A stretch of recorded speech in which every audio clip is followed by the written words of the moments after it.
Good morning, ladies and gentlemen. It's my pleasure today to make public 5 reports I have recently issued to the Legislative Assembly.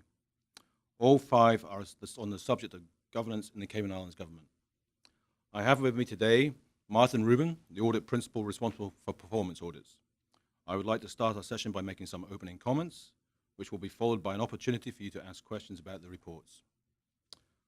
Over the last 3.5 years since I've been here, there's been a lot of discussion and public debate about governance in the Cayman Islands government. Governance is a relatively technical term, and during those discussions, some of which have been covered by the local media, there were always lingering questions about what good governance meant for the government in the Cayman Islands. In January 2010, the former governor of the Cayman Islands, His Excellency Duncan Taylor, said the following: "What is good governance and why does it matter? There are many definitions, but the core elements are consistent. The key and interlinked components include respect for the rule of law, underpinned by an independent judiciary, transparency, with decisions taken and seen to be taken in line with defined and agreed rules and regulations, and accountability, with institutions, legislature, but also the private sector and civil society accountable to the public and to their institutional stakeholders for their actions. Good governance matters because it is the basic foundation for a successful, prosperous, well-ordered, and sustainable society. Good governance provides a clear roadmap for how a country is governed, including its economic policies and regulatory framework, as well as adherence to the rule of law. In my reports, I talk about how the lack of good governance can lead to corruption and the abuse of public authority or trust for private benefit. As we all know, corruption undermines the public's trust in its government. It also threatens market integrity, distorts competition, and endangers economic development. Whilst good governance across government is important for ensuring compliance and conformance with the standards and principles expected of a robust democratic society and economy, more importantly is about ensuring better outcomes and results for residents, such as better education, better healthcare, and a better quality of life generally. As we note in our reports, good governance leads to good management, good performance, good stewardship of public money, good public engagement, and ultimately good outcomes. Therefore, I believe it should be the objective of every government in the Cayman Islands to ensure that it is doing everything possible to implement administrative policies and practices that enable government to deliver improved outcomes for residents. The reports address governance from 4 different perspectives. The 5th report is a summary of the 4 reports and a description of the key messages included in those reports. The first report is the result of a study we did and is a description of the governance in the Cayman Islands. As we could not find a definitive description to use when we started our work, I thought this study could assist the legislators and the public to better understand how governance works in the Cayman Islands government, and specifically as it relates to the management of public resources. The second report provides the results of a survey of the statutory authorities and government companies, where we asked them questions about how they govern themselves. The responses to the survey are summarized in this report. The third report is the result of conducting a performance audit of governance in core government and discusses how well the government is following the framework that is provided in the Constitution and laws, as well as an assessment of whether the governance framework is fit for purpose here in the Cayman Islands. We found that there were significant gaps between how the governance framework is supposed to work and how it is really working. The fourth report reports on an audit of the relationship between core government and the statutory authorities and government companies. This audit describes our findings around how well the government is managing this relationship in accordance with the law and whether the arrangements in place to hold statutory authorities and government companies accountable are appropriate for the Cayman Islands government. Again, we found some significant gaps between what we expected to find and how the government is managing these relationships. So what were the key findings from the work we carried out? We found that the Constitution and legislation generally provide a sound governance framework for the Cayman Islands government. Legislation we reviewed includes the Public Management and Finance Law and the Public Service Management Law. While the framework is sound, we found that there were compliance issues with following the framework, and the framework was at times overridden because of weaknesses in policies and practices for the administration of public resources. As I've reported recently in another report to the Legislative Assembly, we also found that the current framework is overly complex and that some aspects of governance are costly and difficult to implement because of the size and nature of the Cayman Islands government. Good governance is supposed to focus the government's decisions on the achievement of results. We found that the policies and practices of the government focus instead on activities, leaving the achievement of outcomes and results at risk. Good governance requires that roles and responsibilities of politicians, board members, and administrative staff are well understood and follow the framework in place. Our audit found that the roles and responsibilities of the various players were not always well understood and respected in practice. An important element of good governance is a strong culture of ethics and values, reinforced by a solid management framework. We found that while there are elements implemented like a code of conduct, a set of public service values, and seminars, there is a lack of consistent action to ensure ethics and values are embedded and continuously reinforced. With 26 entities reporting to core government and a sizable part of how government delivers services to residents, statutory authorities and government companies need to be accountable for their results. We found that government has yet to implement an effective means to hold these entities to account for these results. Finally, in surveying the SAGCs, we found a wide variety of governance practices. Whilst we report a number of examples of good practice, we identified many practices which were weak and did not reflect reasonable governance practices for these types of entities, leading to increased risks that SAGCs are not able to achieve the results and outcomes that would be expected of them. In conclusion, we are pleased to say that we have had good discussions on these reports with the Deputy Governor and his team, and that he has provided a comprehensive response to the recommendations in the 2 audit reports. While we believe that more can be done looking ahead, we are pleased to report that the government is taking steps to address the concerns raised in our reports, and these will certainly go a long way to improving governance in the Cayman Islands government. Thank you for your attention, and I will now take questions about these reports.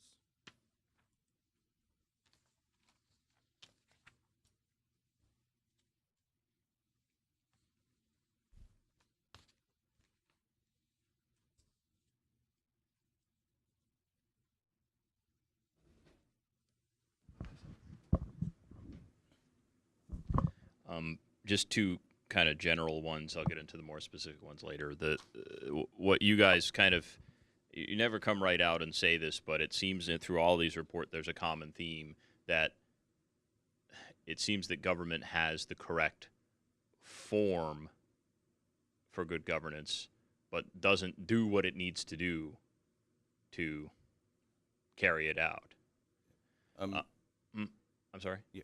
Okay, so what I mean, what is, and there's the phrase I remember, I asked Martin about this yesterday, was that the expenditures seem to focus more on inputs rather than outputs.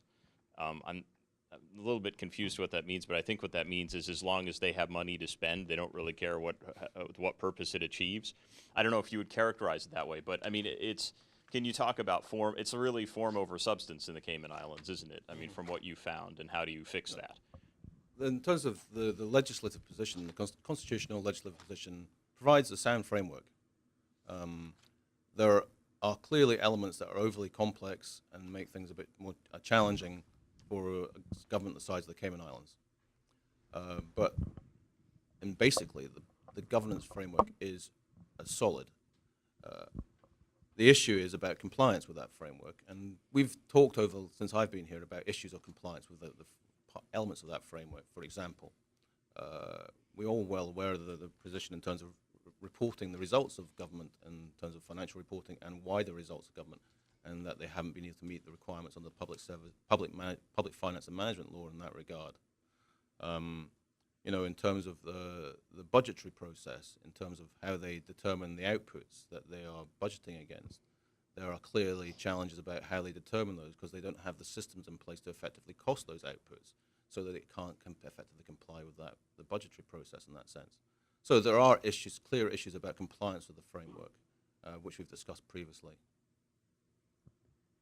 If we could just turn our attention to the statutory authorities for a second. Did you look at all of the statutory authorities in the Cayman Islands? How many did you look at, and which ones did you find problematic? It depends which report you're talking about, Tammy. In terms of the survey examined, we requested responses from all of the 26 statutory authorities. I think it was actually 25 in this report at that time.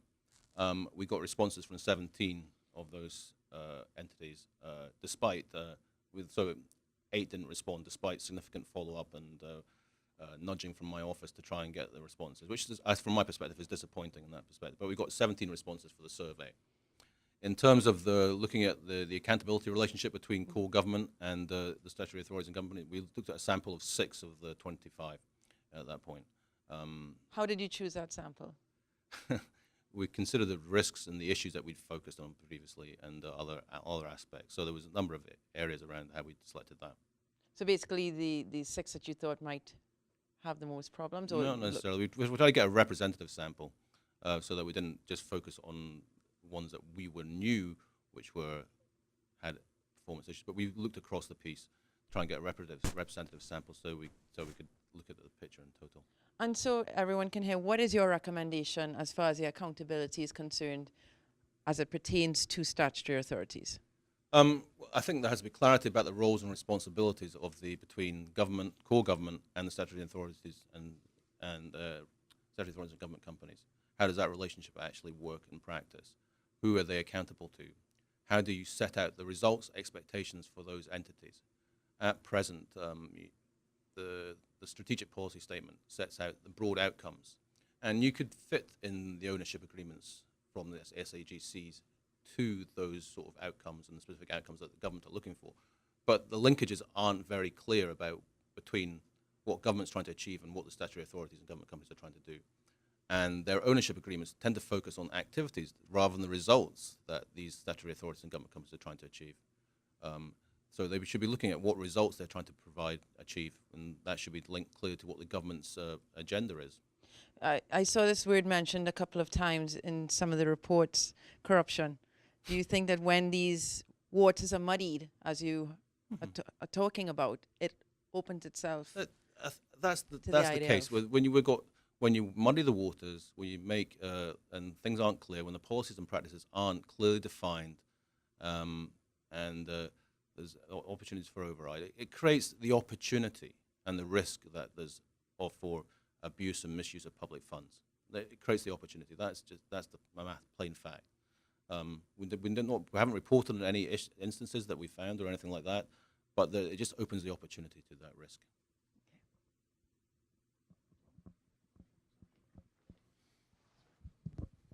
Sticking with the SAGCs here, in your report you say there are some areas where ambiguity, you know what I mean, exists, or where the potential exposure for misuse of public funds. Can you give me specific examples? Could you just give us Sure, page 4 of your key messages. The ambiguity exists, or where there is potential exposure for misuse and abuse of public funds. You mentioned specific areas, and I'm just wondering if you could outline some of those specific areas to us.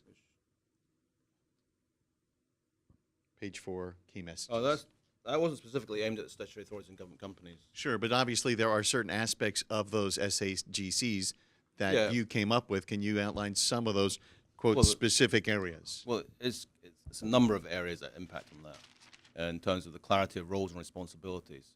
For example, what's the relationship between the board of directors of a statutory authority and government company and the chief executive officer? What roles do they have in making decision making? Things like that. Practices around procurement. Who's responsible for what?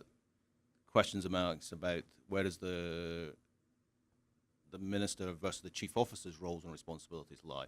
Who makes decisions about the allocation of inputs and resources or funds of government to certain programs? Those are the sort of instances where there's question marks and issues which could raise concerns.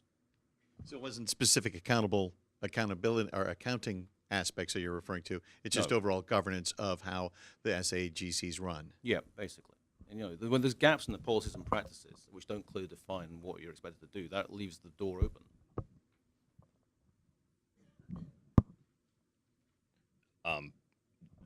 With the statutory authorities report, I know you all were trying to be nice in writing this, and you noted of the 6 entities that you reviewed, that the Turtle Farm actually listed some goals and put out what they achieved toward getting those goals, and you gave that as a very good example of something that all the statutory authorities should be doing. Well, what is the case with the other 5? I mean, did they? What did they not? Did they not do the same thing? What did they do? Did they do anything? Do you know what they've been doing for the last since you reviewed this report? What I happened think- to the other 5? I think there's a mixed picture, but it comes down to there's elements being implemented and others not. And we give the example of obviously the turtle farm. We give it as an example of with good practice, but they've probably got some improvements to make as well in terms of what they do. But they were a good example, and Well, they didn't achieve all the goals they set No. out, but sometimes that's what happens, I guess. that's reality. Yeah, but what did the other 5 statutory authorities or government companies, whomever they may be, I don't know because the report doesn't tell me, what did they not do? What do you want them to say that they didn't do? They didn't. The general issue is that they don't set out clearly what results they're looking to achieve. They talk about what activities they're going to undertake during the period of time, during the year, but they don't set out clearly what they're looking to achieve and what they're looking to deliver for their for the residents and the stakeholders. That's the clear issue. It's a focus on activities rather than actual results and performance.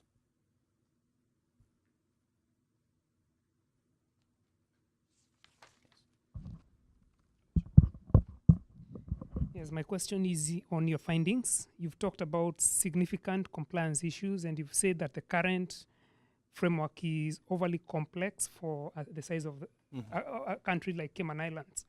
What would be your recommendations in terms of reform of this framework, starting because these are constant that you have always been telling us in every press conference? We've previously discussed issues about the public management and finance law and some of the complexities around that in terms of the burden it puts on government and the resources it requires around the budgeting process. In terms of that's a fundamental issue. There's a significant amount of resource and effort that goes into producing budget documents, which I'm sure you've all got your own opinions about how easy they are to use and transparent about how government plans to use the expenditure, but I find them challenging personally to actually clearly understand what government's trying to achieve and through those budget documents. And I think they provide a certain amount of opaqueness in terms of that. So there's a huge amount of resources dedicated to production of these things, which I think is, from my perspective, is not efficient. And we've already discussed this previously. There's key issues around that, and I think that's a clear issue for reform. There is a clear need to look at certain aspects of the public management finance law and review it and come up with a new way forward which is more effective, which provides accountability, but is also efficient and effective for implementation as well. I think that's one of the key issues from my perspective.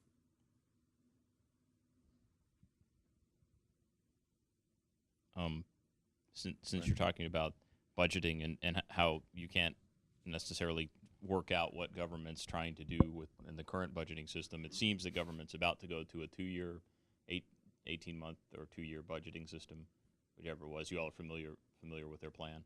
Well, I'm aware of their plan. Okay. Yeah, I can't really comment on that at this time, I have to say. Well, I mean, just generally speaking, is it you have a government right now that, in your view, can't produce clear 1-year budgets. Now you're going to go to a 2-year budget. Is that better when they can't do a 1-year budget? Depends how you look at how they reform the budgetary process at the end of the day. And I think just looking at one issue in isolation is probably like going to a 2-year budget. I think they're looking at this in terms of a whole fundamental review. They have initiated a review of the public management and finance law, which will encapsulate, I presume, will consider the issue about going to multi-year budgeting in terms of other reforms of the public management and finance law. So I think you can't isolate that in terms of the current law and look at that as that specifically by itself. You have to consider that they're going to look at reforming the whole public management and finance law and bring in multi-year budgeting. Multi-year budgeting is challenging, but we'll wait and see how that transpires.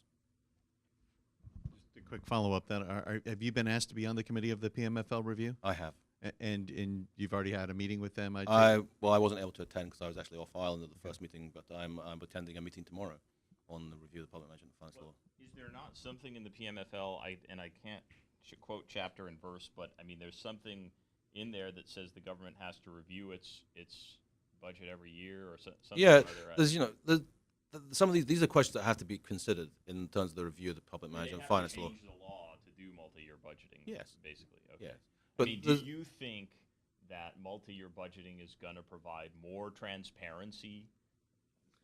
I wouldn't want to be able to give you a view of that at this moment in time, because I'd have to look at the issues. There's always going to be considerations about how you get parliamentary authority for annual expenditure in terms of multi-year budgeting, and there are clear benefits to multi-year budgeting. So you can look at how you manage your resources over a longer period of time. It gives you a longer-term view and stops some of the short-term decision-making that may happen in an annual budget. But there is still a question mark about how you ensure you have parliamentary authority on an annual basis for incurring the expenditure. But these are questions that have to be considered by the committee. And you mentioned about the good governance. Just a quick follow-up with the multi-year budgeting real quick. Do you think that will add for better accountability? I don't think it's not possible for me to answer that question until we actually see what actually came out at the other end of the discussions around what multi-year budgeting is in terms of the wider reforms of the public management and finance law. Sure. And just a quick question before I pass this on. Obviously, in your short time here as the Auditor General, has the government improved its accountability and its reporting for your purposes? As we've discussed previously, we have moved forward in terms of the reporting on financial reporting and accountability, and to a degree on some of the annual reporting. But yes, there has been improvement. That is the clear message. But ultimately, until you actually get to that day when you have the whole government financial statements, the EPS produced, and all the entities producing their accounts in terms of as close to the deadlines and statutory obligations as required under the law, you will never have accountability fully established until that's the case. And that's a little way off yet. You've dropped 4 reports on us. The 5th one is an overview. As succinctly as you possibly can, how serious is the situation? What is it you want people to know about the state of core government and statutory authorities? What is the underlying message that you want to get out there today? I think the underlying message is there is a solid framework there, but it does need some reform and needs to be addressed, and that there are some challenges around that. There are clear issues around ensuring that government complies with the frameworks they have in place and ensuring that they meet the standards that are expected of them. There are questions around ensuring that they have a process and frameworks in place to ensure that they have established clear ethics and values which are embedded within the service and across the public service, and which they're lived up to every day. And that impacts on decision-making that government makes and civil servants and officials make, and ensure that they have good information on which to base their decisions so that they can provide services, goods and services for the residents of this country, which provide good outcomes for them.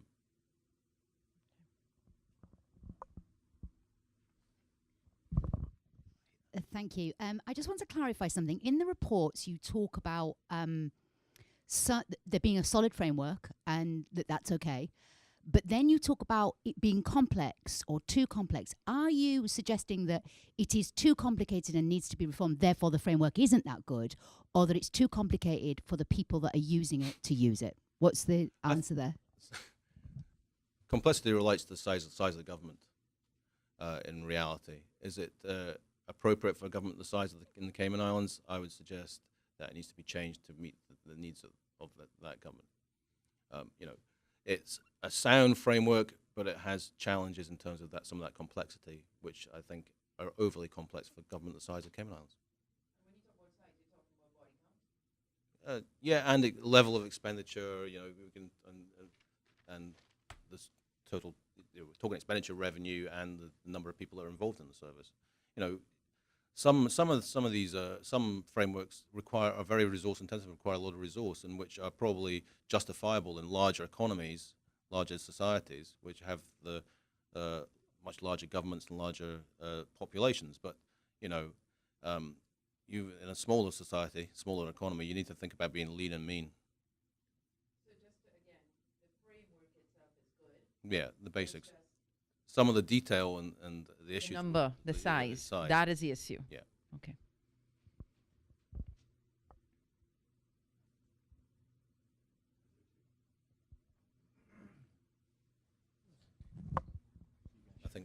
take a couple more questions before we wrap up. Thank you.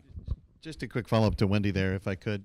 So are you basically saying, is the accrual accounting system the best idea for Cayman, or should we have stayed with the cash accounting system? That's an easy answer. Cash is a poor, not, well, that's probably strong language, but cash is not a good system for effectively managing the resources of any company, government, or whatever.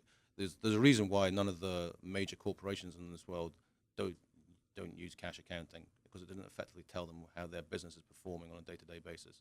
Accrual accounting is much more effective for ensuring you manage your resources effectively.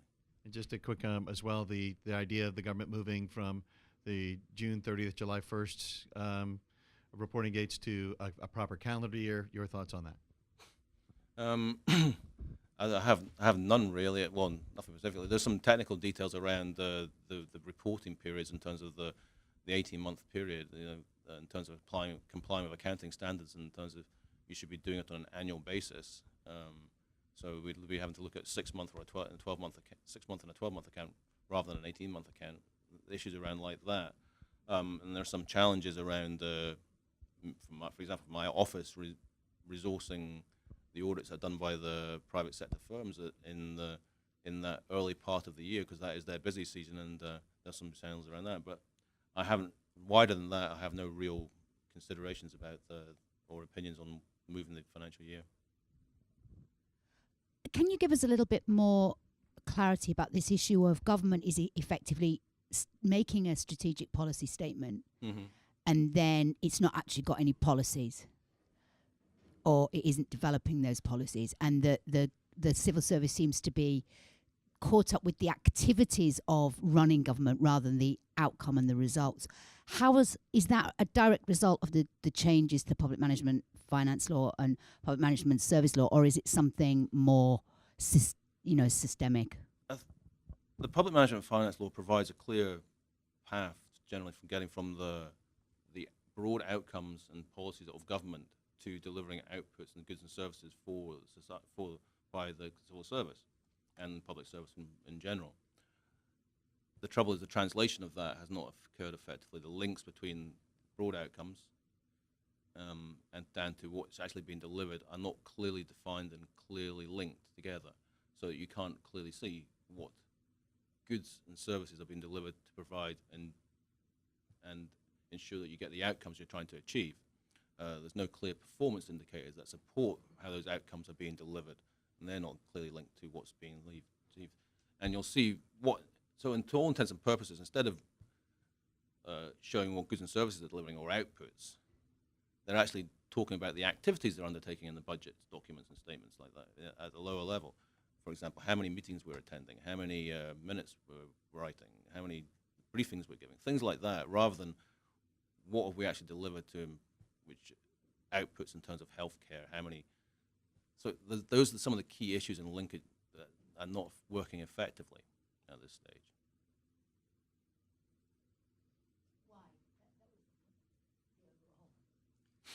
I think, well, some of that will probably be historic, interpretation, implementation. That's going back to when they brought in the law, and it's probably carried forward since then. To be honest, that comes back to the other issue about leadership, about trying to bring about change in terms of moving these agenda forward.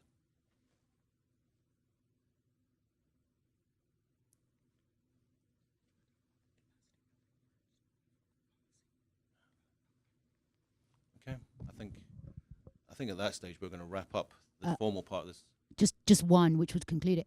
What's your plans in terms of monitoring? You've given 12 recommendations. At what point, how are you going to monitor that, your office?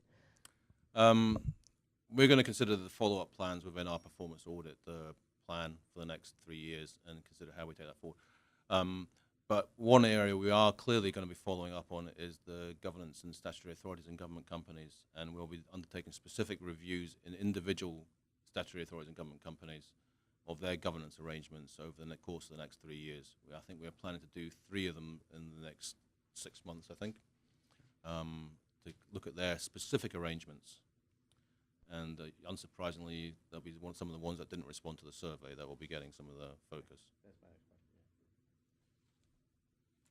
Okay, so at that stage, we're going to wrap up the formal session. Thank you for coming, and that's us. Okay.